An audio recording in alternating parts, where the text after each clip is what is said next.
tá? Então, voltando para 1961, né? Então a gente está de julho em diante, a frequência das aparições aumenta, elas passam para 2 ou mais por dia. Os êxtases duram de 10 minutos até várias horas. E as pessoas que estavam junto descreviam que o rosto das meninas se transformava e ficava com uma beleza sobrenatural de tal forma que alguns dos observadores ficavam tão afetados que tinham até dificuldade de olhar para elas. Eu vou mostrar uma série de imagens aqui que mostram as meninas durante esse transe estático, tá? Ó, aqui em agosto, esses transes eles começam a ficar cada vez mais intensos. Então, as meninas começam a se inclinar para trás, a ponto de cair para trás. Mas mesmo elas caindo para trás, essa foto não está de cabeça para baixo, está mostrando elas caindo para trás, tá? Às vezes elas caíam umas sobre as outras, elas costumavam andar abraçadas umas com as outras.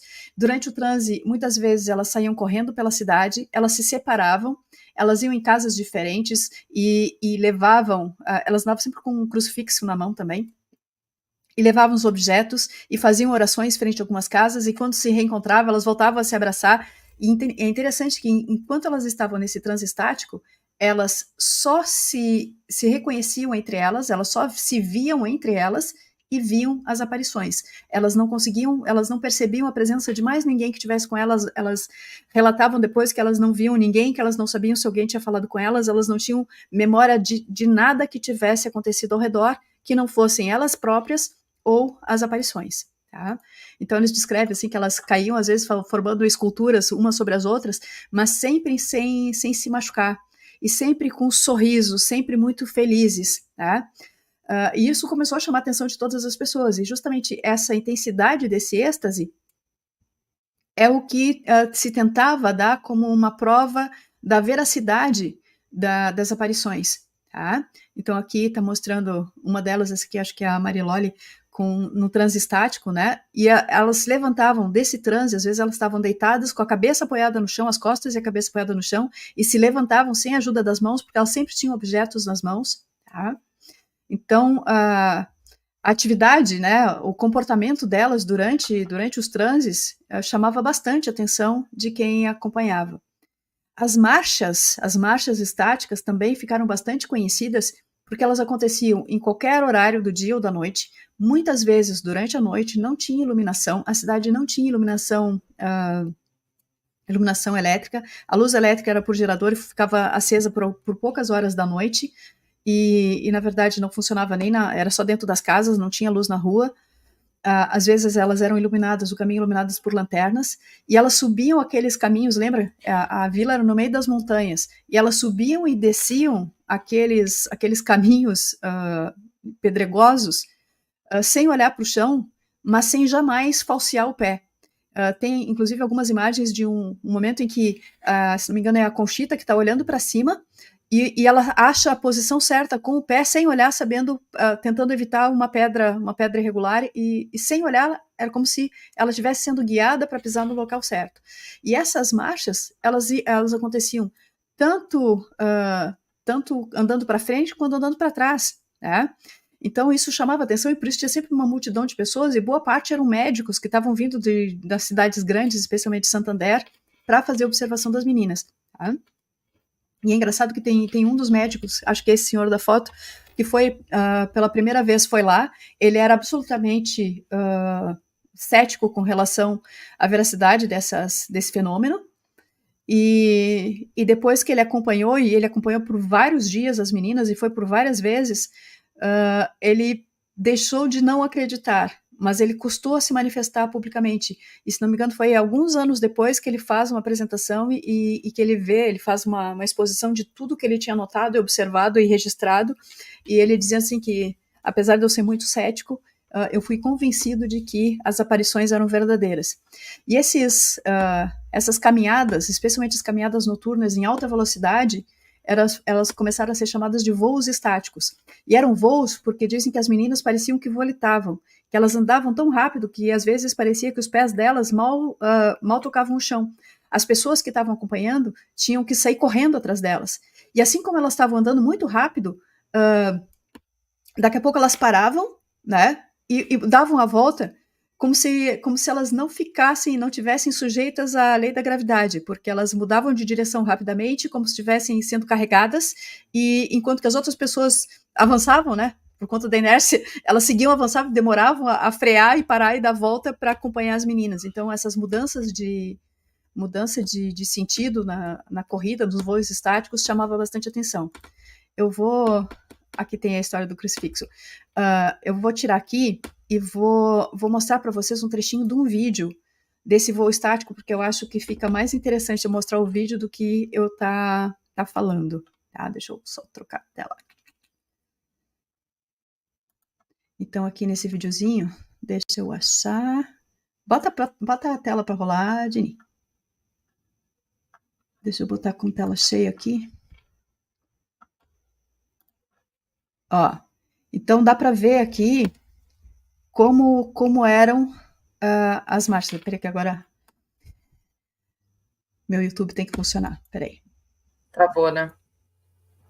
Deu, tá voltando. Então essa é Conchita. Acho que eu vou lá para outra página que ela funciona melhor quando eu tô lá. Então observem que ela tá com crucifixo. Esses crucifixos, eles andavam com eles nas mãos por solicitação da Nossa Senhora, tá?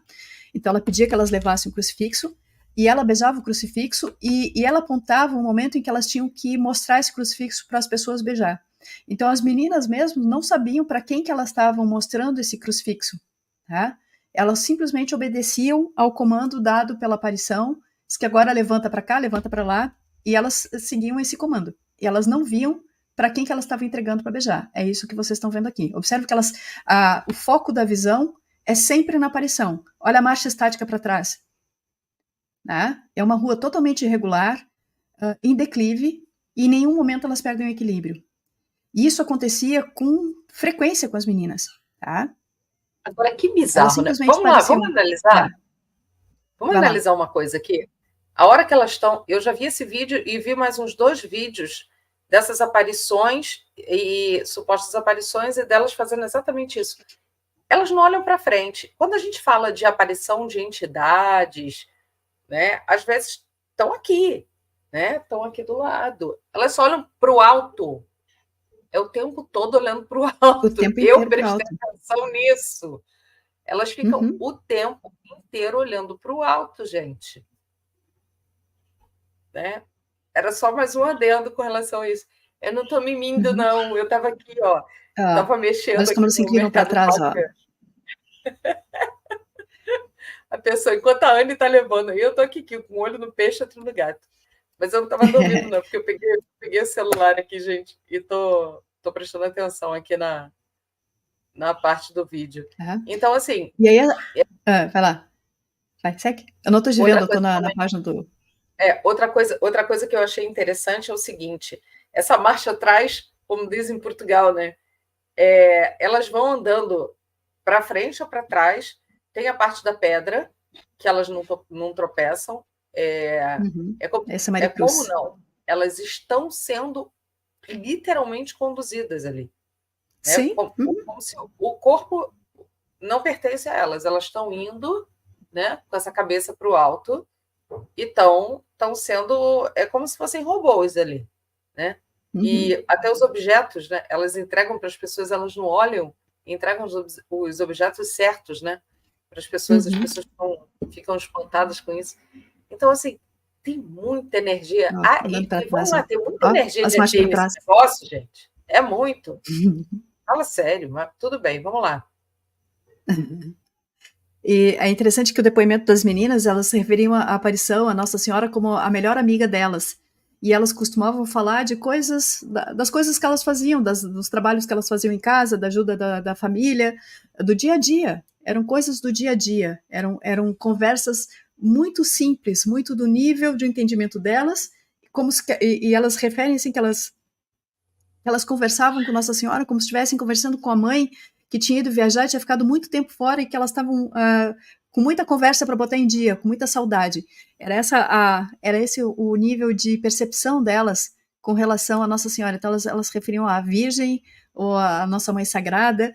Era sempre esses os termos que elas usavam, porque realmente elas tinham uma proximidade e uma alegria muito grande com esse contato. Então, tanto que quando a Mariloli, que é a Maricruz, que é a primeira delas que para de ter as visões, ela fica extremamente triste de não ver mais Nossa Senhora, né?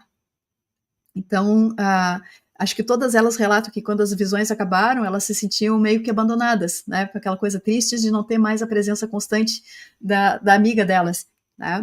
Da amiga e do menino, né? Porque seguidamente ela levava o menino Jesus como na forma tanto de criança como de adolescente e interagia com elas também. O que também é outra imagem interessante, né? Que parece um bom de um holograma, mas enfim, entregando aquilo que provavelmente era o anseio desse coraçãozinho juvenil das meninas.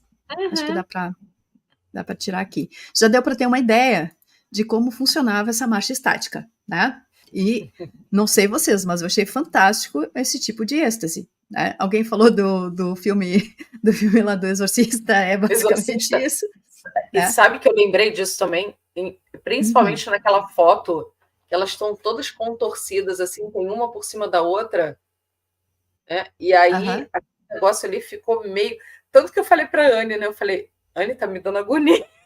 Gente, não, eu comecei a ver, começou a me dar essa, sabe, essa agonia de olhar isso e falar, peraí, calma, porque e se vocês forem olhar toda essa parte que é ligada, e tem que ser, né? Foi o que a Anne falou, como a apropriação foi do catolicismo em si, a gente tem todo um contexto de todo o relato dentro da religião católica, principalmente com relação à visão.